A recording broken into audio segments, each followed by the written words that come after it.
అందరికీ నమస్కారం. కార్యక్రమం ప్రారంభించే ముందు గురువుగారు బ్రహ్మర్షి పత్రి గారికి ఒకసారి మనం ధన్యవాదాలు చెప్పుకుందాం. మనం గత 6 ఎపిసోడ్ల నుంచి ఒక విషయమే చెప్పుకుంటున్నాం. ఏంటంటే స్త్రీ జన్మల్లో నేర్చుకునేది, పురుష జన్మల్లో నేర్చుకునేది, ఆ విషయాల గురించి తెలుసుకుంటున్నాం.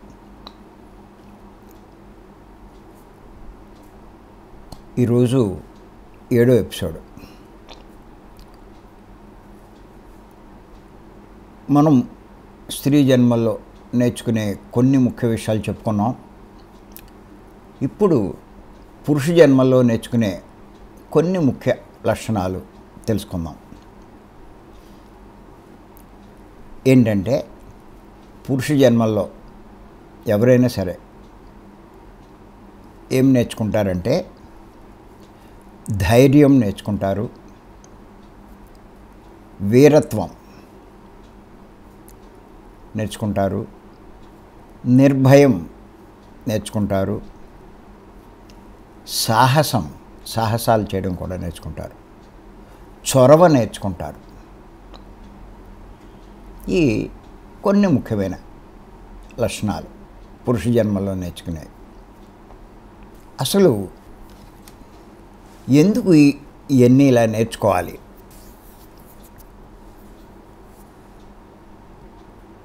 అంటే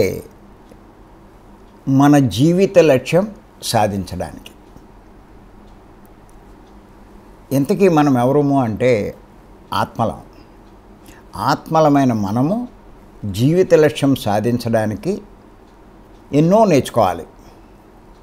పరిపూర్ణుడు అవ్వాలి అంటే ఎన్నో నేర్చుకోవాలి. అందుచేత స్త్రీ జన్మల్లో కొన్ని నేర్చుకుంటూ ఉంటాం, పురుష జన్మల్లో కొన్ని నేర్చుకుంటూ ఉంటాం.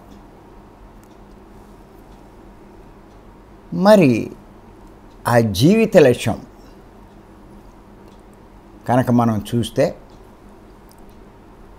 ఇప్పుడు మనమంతా కూడా ఆ లక్ష్యం వైపే, మన జీవిత లక్ష్యం వైపే ప్రయాణిస్తున్నాం, కృషి చేస్తున్నాం. ఇప్పుడు మనం చేసే పని అంతా అదే అండి. రోజు ధ్యానంలో కూర్చోవడం, జ్ఞానం సంపాదించుకోవడం, పుస్తకాలు చదవడం, ఈ కార్యక్రమాలు అవి వినడం, ఈ జ్ఞానవంతమైన కార్యక్రమాలు, ఈ మార్గంలో సేవ చేయడం, ఇవన్నీ దేనికి అంటే ఆత్మలమైన మనము మన లక్ష్యాన్ని సాధించడానికి. చాలామంది ధ్యానం దేనికి అనుకుంటారంటే ఏదో రోగాలు తగ్గుతాయని, కోరికలు తీరుతాయని, లేకపోతే అనుభవాలు వస్తాయని, ఏయో లాభాలు కలుగుతాయని చేస్తూ ఉంటారు. కానీ మనందరము ఆ స్థాయి, ఆ స్థితులు దాటిన వారం. చాలా చివరికి వచ్చాం. మనం చివరి జన్మలోకి వచ్చాం. అంచేత మన ఆశయం వేరే, మన లక్ష్యం వేరే. మీరు కనుక గమనించినట్లయితే ఒక 350 జన్మల దాకా ఎవరికైనా సరే లక్ష్యాలు వేరువేరుగా ఉంటాయి. మీరు గమనించండి, మీకు అర్థమవుతుంది. లైఫ్ అందరినీ కాస్త గమనిస్తే, ప్రపంచంలో ఉన్న వాళ్ళందరినీ, అక్కలా మీ చుట్టూ ఉన్న వాళ్ళని గమనించినా మీకు అర్థమవుతుందండి. వారి యొక్క లక్ష్యాలు వేరుగా ఉంటాయి. కొంతమంది యొక్క లక్ష్యం ఏంటంటే అందరికంటే ఎక్కువ డబ్బు సంపాదించాలి, అది వారి లక్ష్యం. ఇంకా జీవితం అంతా కూడా దానికోసమే పాటుపడుతూ ఉంటారు. ఇంకా కొంతమంది లక్ష్యం ఏంటంటే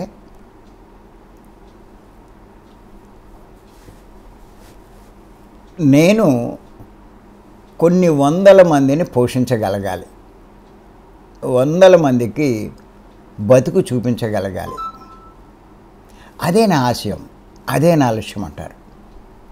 ఇంకా నాకు అంతకన్నా ఏం కావాలి? నా చేతి కింద ఇంతమంది బతుకుతున్నారు, ఇంతమందికి నేను దారి చూపించాను, అని చెప్పేవాళ్ళు చాలామంది ఉన్నారు.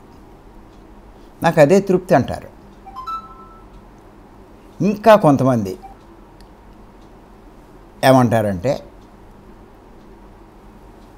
నేను గిన్నీస్ బుక్లోకి ఎక్కాలి, అది వారి లక్ష్యం. ఏదో ఒక దాంట్లో అంటూ ఏదో ఒక రంగంలో అది సాధించడానికి ప్రయత్నిస్తారు. ఈ మధ్య నేను ఒక వీడియో చూశాను. ఒక ఆవిడ డ్యాన్స్ చేస్తూ గిరి ప్రదర్శనం చేసింది.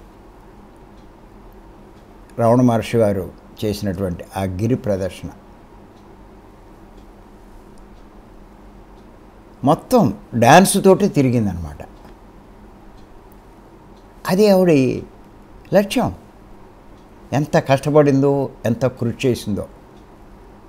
మరి ఎన్ని గంటలు తిరగాలి? మామూలుగా తిరిగితే తొందరగా అవుతుంది. మరి డ్యాన్సులు చేస్తూ మరి ఆవిడ తిరిగింది అంటే ఎంత కష్టపడింది. ఇంకా కొంతమంది రకరకాలు గిన్నీస్ బుక్లోకి ఒక రికార్డు స్థాపించాలి. అది సాధిస్తే ఏమంటారంటే, నా ఇంకేం అక్కల్లా, నేను అనుకున్నది నేను సాధించాను, నాకు చాలా తృప్తిగా ఉంది, ఇంకెలా వెళ్ళిపోతే చాలంటారు.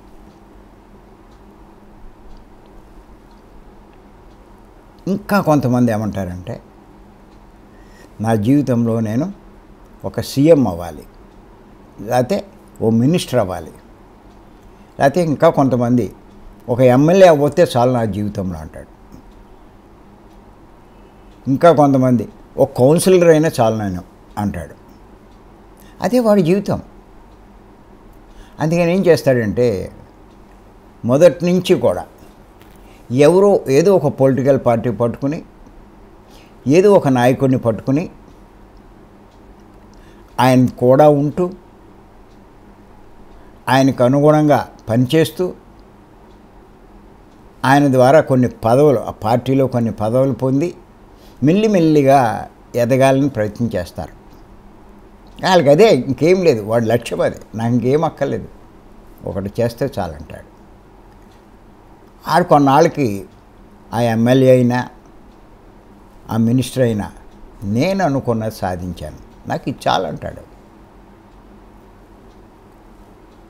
చిన్నప్పటి నుంచి కొన్ని పాటలు పాడడం వచ్చిన వాళ్ళు, పాటలు పాడుతున్న వాళ్ళు ఏమంటారంటే, ఆడవాళ్ళు అయితే నేను సుశీల్ కావాలి, ఎప్పటికైనా సరే నేను సుశీల అవ్వాలి. అదే పురుషులు అయితే నేను ఒక ఘంటసాల కావాలి, ఎస్పి బాలసుబ్రహ్మణ్యంలా నేను ఎదగాలి, అది వారి లక్ష్యం. ఆ స్థాయికి వచ్చారనుకోండి, అప్పుడు అంటారు నేను అనుకున్నది నేను సాధించాను అని. ఇలా గమనిస్తే లోకంలో ఒకడు గొప్ప ప్లేయర్ అవ్వాలంటాడు, నేను మంచి క్రికెటర్ అవ్వాలంటాడు, ఓ మంచి ఫుట్బాలర్ అవ్వాలంటాడు, ఆటల్లో రికార్డు సృష్టించాలంటాడు. గతంలో రికార్డులు నెలకొల్పిన వాళ్ళ రికార్డులు నేను బదులు కొట్టాలంటారు. అది నా ఆశయం, అంతకన్నా ఏం లేదు. ఇంకా రాత్రి పగలు అదే.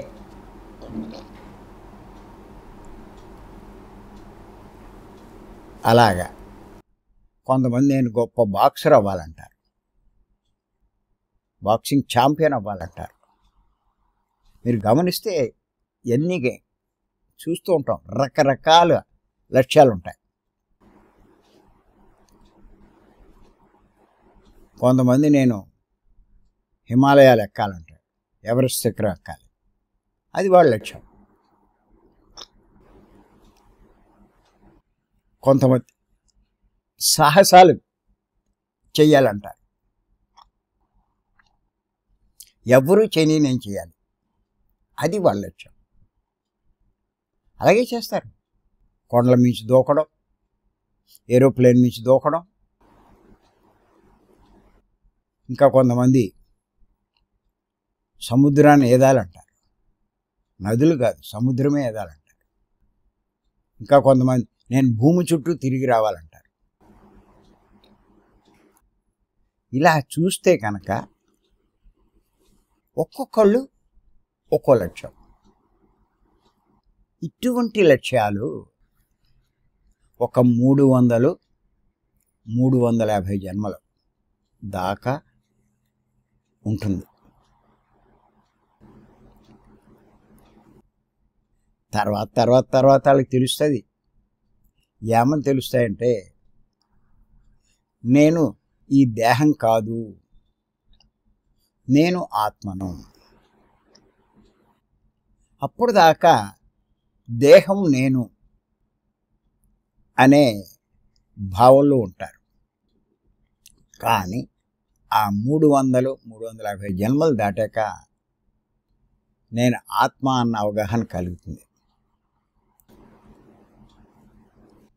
ఈ దేహం అన్న భావంలో ఉన్నప్పుడు వారి లక్ష్యాలు ఒక రకంగా ఉంటాయి. ఆత్మ అన్న భావంలో ఉన్నప్పుడు వారి లక్ష్యం మారిపోతుంది. ఆత్మ యొక్క లక్ష్యం ఏంటి? ఎన్నోసార్లు చెప్పుకున్నాం మనం. పూర్ణాత్మ కావడమే ఆత్మ యొక్క లక్ష్యం. అంచేత అది సాధించాలి అంటే పూర్ణ జ్ఞాని కావాలి. ఆ జ్ఞానం పొందడం కోసమే ఇప్పుడు మనమంతా కృషి చేస్తున్నాం. ఎంత కష్టపడుతున్నామండి. చాలామంది కొండలు ఎక్కడం, పర్వతాలు ఎక్కడం, అందులోంచి దూకడం, ఇందులోంచి దూకడం, ఇవన్నీ సాహసాలు అనుకుంటారు. అడవుల్లో తిరగడం. కానీ గుర్తెట్టుకోండి, పత్రిక గారు చెప్తారు, అన్నిటికంటే గొప్ప సాహసం ఏంటంటే శ్వాస మీద ధ్యాస ఉంచి ధ్యానం చేయడం అండి.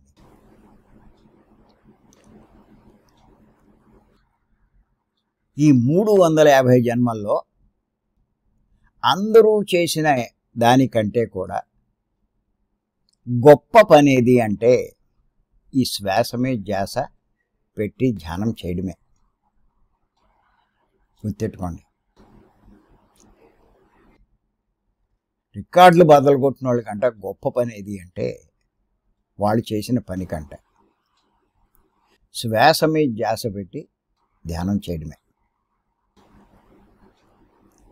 పత్రిక గారు చెప్పారు, ఇదే గొప్ప సాహసం అంట. ఎందుకు అంటే నేను దేహము అని జీవించినంత కాలము, పత్రిక గారు ఏం చెప్పారంటే, నువ్వు శరీరం వదిలినా భువర్లోకం కానీ సువర్లోకం కానీ చేరుకుని అక్కడి నుంచి జనాలోకం వెళ్ళి మళ్ళీ వెనక్కి తిరిగి వస్తాం. మళ్ళీ భూమి మీదకి ఏదో జన్మ తీసుకుంటాం. అంటే నేను దేహం అనుకున్నంత కాలము నువ్వు జనాలోకం వరకే వెళ్ళగలుగుతావు, కానీ జనాలోకం దాటలేవు. అది ఆయన చెప్పారు పత్రిక. ఎవరైతే నేను ఆత్మ అన్న అవగాహనలోకి వస్తారో వారికే అవకాశం ఉంటుందంట జనాలోకం దాటే. జనాలోకం పైన ఉండేవన్నీ చాలా చాలా గొప్ప లోకాలండి. మహాలోకము, తపోలోకము, మన లక్ష్యమైనటువంటి మన గమ్యమైనటువంటి సత్యలోకం. అది ఎవడు చేరతాడు?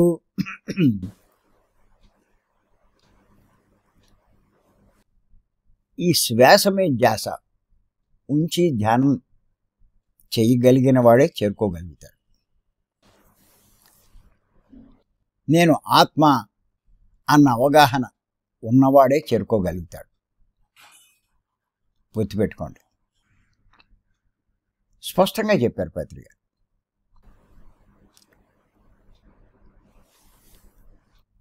అవన్నీ ఎన్నో రికార్డులు, 100ల కొద్దీ ఉన్నాయి రికార్డులు. చెప్పుకుంటే ఈ పూటే సరిపోదు. 700 కోట్ల జనాభాలో ఒక్కోడు చేస్తూ ఉంటాడు, ఒక్కో దాంట్లోనే అయిపోయింది. ఒకడు సాఫ్ట్వేర్లో గొప్పవాడు, ఒకడు చదువులో గొప్పవాడు, ఒకడు ఇంగ్లీష్ సబ్జెక్ట్లో బాగా ఇది, ఒకడు సైన్స్లో, ఒకడు మ్యాథమెటిక్స్లో ఎక్స్పర్ట్. ఇలాగా ఒక్కోళ్ళు ఒక్కో దాంట్లో ఎక్స్పర్ట్. కానీ గుర్తెట్టుకోండి, ఎంత గొప్ప ఎక్స్పర్ట్ అయినా, ఎన్నిట్లో వాడు రాణించినా, ఎన్ని సాధించినా, అవి ఆత్మైన వాడికి ఏమీ ఉపయోగపడవు.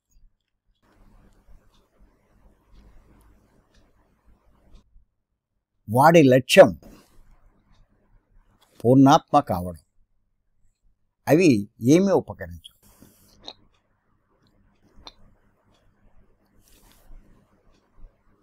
అంటే ఇన్ని జన్మల్లో ఇన్ని గొప్ప పనులు చేసిన వాడికంటే, గుర్తెట్టుకోండి, ఎవరైతే ఈ శ్వాస మీద ధ్యాస ఉంచి ధ్యానం చేస్తూ ఉంటారో వాడు చాలా చాలా గొప్పవాడండి.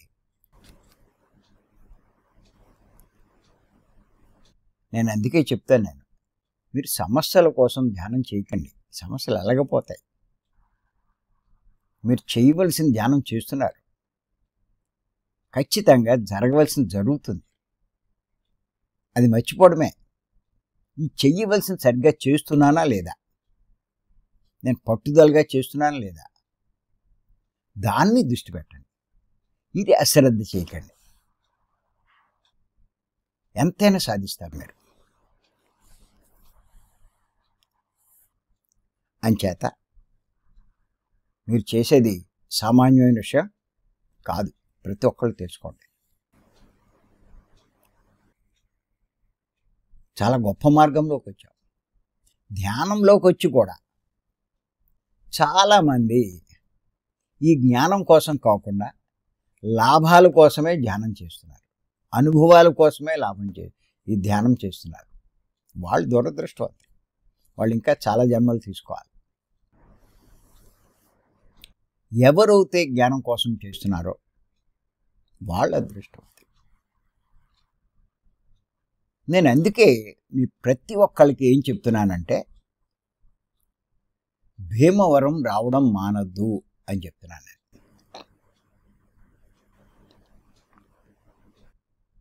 ఆత్మైన మీరు మీ లక్ష్యం సాధించాలి అంటే ఖచ్చితంగా భీమవరం రావాల్సిందే. ఏమండి, ఈ ధ్యానం చేయడానికి హిమాలయాలకు వెళ్ళి ఎన్ని పాటలు పాడేవారు ఉన్నారు చెప్పండి. మాట్లా హిమాలయాలకు వెళ్ళడం అంటే, అటువంటి ప్రదేశాల్లో ధ్యానం చేయడం అంటే,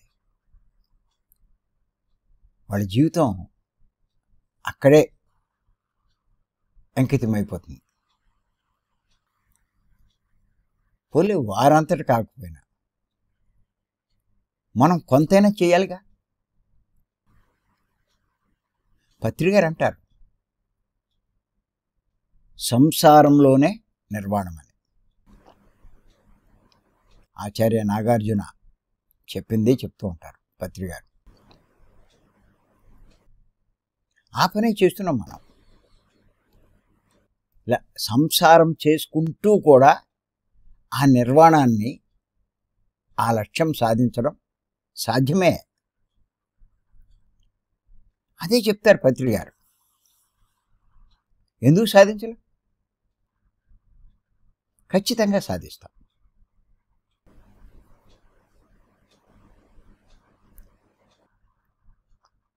ఖచ్చితంగా సాధిస్తాం.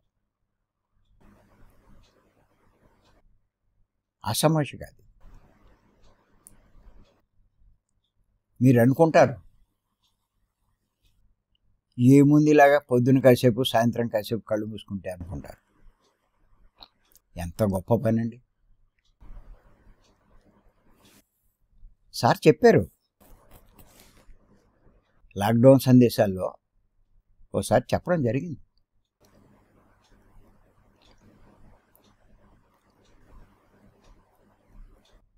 నువ్వు ఎన్ని రికార్డులు బదులు కొట్టినా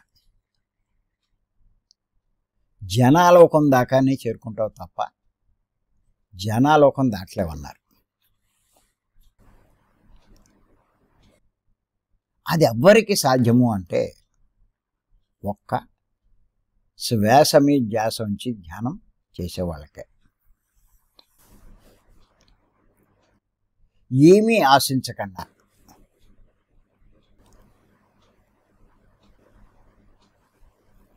ధ్యానం చేసేవాళ్ళకి.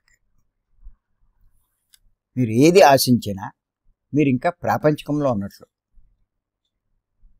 నేను దేహము అనే స్థితిలో ఉన్నట్లు లెక్క. మీరు ఏది ఆశించినా దేహపరమైనదే మీరు ఆశిస్తారు. దేహానికి లాభం కలిగించేది ఆశిస్తారు. మీరు ఏమీ ఆశించకపోతే ఆత్మ పరమైంది మీరు ఆశించినట్టు అవుతుంది. నిజంగా మీరు దేహమా ఆత్మ అంటే మీరు ఆత్మే. ఏమండి, ఇది నిర్ధారణ చేసుకోవాలండి. ఫస్ట్ మీరు రైట్ వేలో ప్రయాణించాలంటే, మీ జీవితంలో సరైన దారిలో ప్రయాణించాలంటే ఖచ్చితంగా నేను ఆత్మ అన్న విషయం నిర్ధారణ చేసుకోవాలి.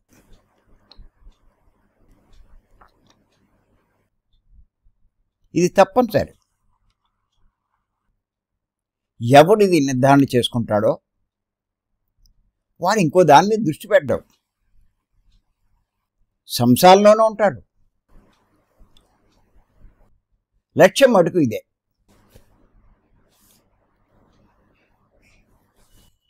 ఏమండి, మహర్షులు, గొప్ప గొప్ప సాధకులైనటువంటి మహర్షులు సంసారాలు లేవా? గొప్ప యోగులు సంసారాలు లేవా?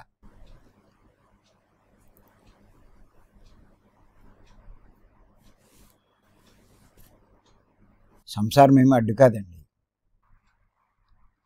సుఖాలేమీ అడ్డు కాదండి. ఉన్నంతలో ఎంజాయ్ చేయి, అదే అంటారు పత్రి గారు.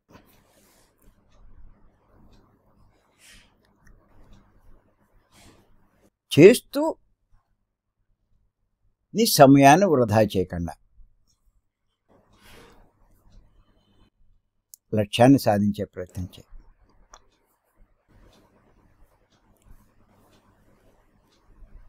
మీ అందరికీ నేను చెప్తున్నాను, నేను ఏదో కొన్నాళ్ళు చేస్తారు, మీరు సాధన బాగా చేస్తారు, భీమవరం క్లాసులకు వస్తూ ఉంటారు, వింటూ ఉంటారు, చేస్తూ ఉంటారు. ఈ ఆత్మ మార్గంలో కొన్ని సేవలు చేయడానికి ప్రయత్నించండి. మన వాళ్ళంతా చేస్తున్నారు. ఇప్పుడు మీరు కూడా ఎంతో కొంత మీకు సాధ్యమైనంత ఆ సేవలో పాల్గొనండి. ఈ జ్ఞాన మార్గంలో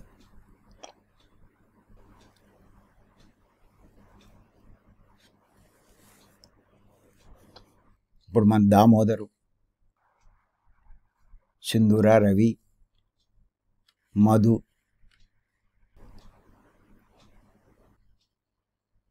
మరి అమెరికా గౌరీ, ఈ భవానీలంతా, సుధారాణి,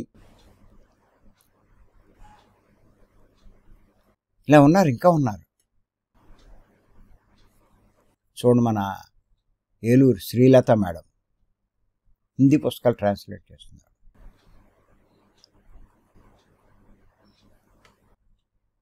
ఇలాగా ఈ మార్గంలో ఏదో ఒక సేవలో మీరు చేయగలిగింది నేర్చుకోండి. పట్టుదల ఉంటే సాధించవచ్చు.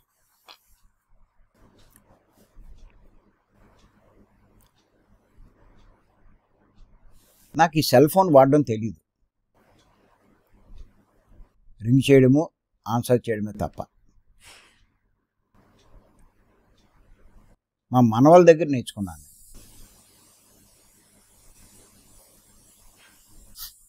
ఏం చేయను, నాకు లేదు. అప్పుడు వాళ్ళే నాకు గురువు.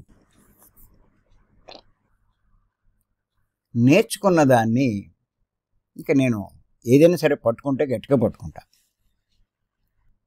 వాళ్ళు ఆశ్చర్యపోయే విధంగా నేను ఇప్పుడు ఆపరేట్ చేస్తున్నాను. అయ్యే కాదు, ఈ ల్యాప్టాప్లే కాదు, అన్నీ కూడా ఎంత చేసుకున్నా ఇంకా నేర్చుకోవాల్సింది ఉంది. ఇంకా నేర్చుకుంటూ ఉంటాను. అంటే ఎందుకు సాధ్యం కాదు? పత్రి గారు ఏమంటారంటే, ఒకడు చెయ్యగలిగింది ఒకడు సాధించింది అది ఎవరికైనా సాధ్యం అంటారు. చాలా ఇంపార్టెంట్. పాయింట్ నోట్ చేసుకోండి.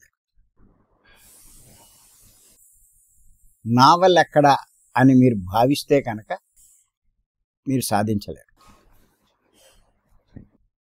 నేను చేయగలనా, నా వల్ల అవుతుందా అంటే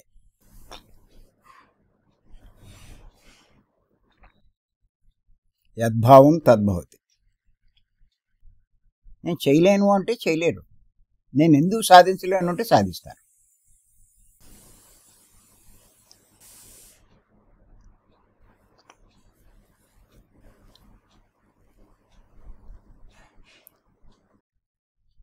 ఏమండి, పొరపాట్లు ఉంటూ ఉంటాయి.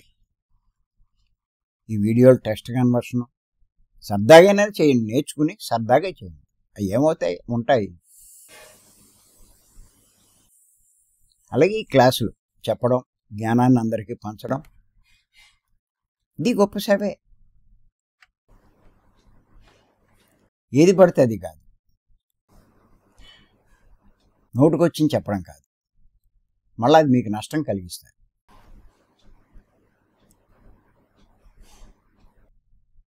మీరు ఎదగబోగా దెబ్బతింటారు.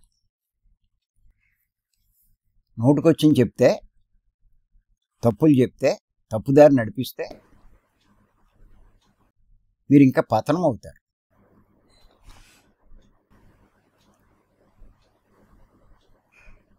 చేసే పనులు ఈ కమర్షియల్ ఉండకూడదు. అందులో ఈ మార్గంలో ఇప్పుడు చాలామంది కమర్షియల్ అయిపోయారు.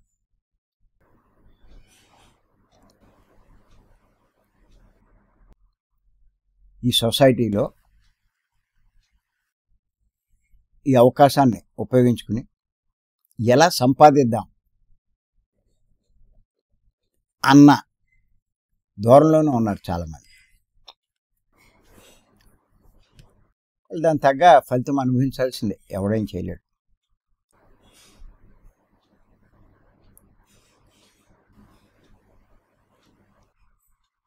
అంచేత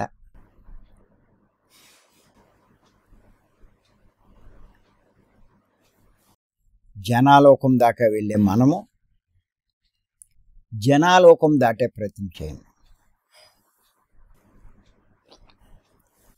మీరు నేను రాసినటువంటి మరణించక ముందే మరణించాలి అనే పుస్తకం బాగా చదవండి జాగ్రత్తగా. అందులో నా ఫోకస్ ఎంతసేపు ఏముంటుందంటే జనాలోకం దాటాలి అన్న దాని మీద ఉంటుంది నా ఫోకస్. ఇది చాలా ముఖ్యమైనది. జనాలోకం కింద 3 లోకాలు ఉన్నాయి: భూలోకం, భువర్లోకం, సువర్లోకం. జనాలోకం దాటిన తర్వాత ఇంకో 3 లోకాలు ఉన్నాయి: మహాలోకం, తపోలోకం, సత్యలోకం. ఇంకా అక్కడ చాలా చెప్పాను నేను ఆ పుస్తకం. ఈ జనాలోకం కింద ఉన్నవాళ్ళు ఈ జ్ఞానాన్ని దీన్ని అన్నీ నేర్చుకుంటారు. జనాలోకం దాటి ఉన్నవాళ్ళు నేర్పుతూ ఉంటారు. నేర్చుకునే స్థాయి జనాలోకం కింద, నేర్పే స్థాయి జనాలోకం పైన.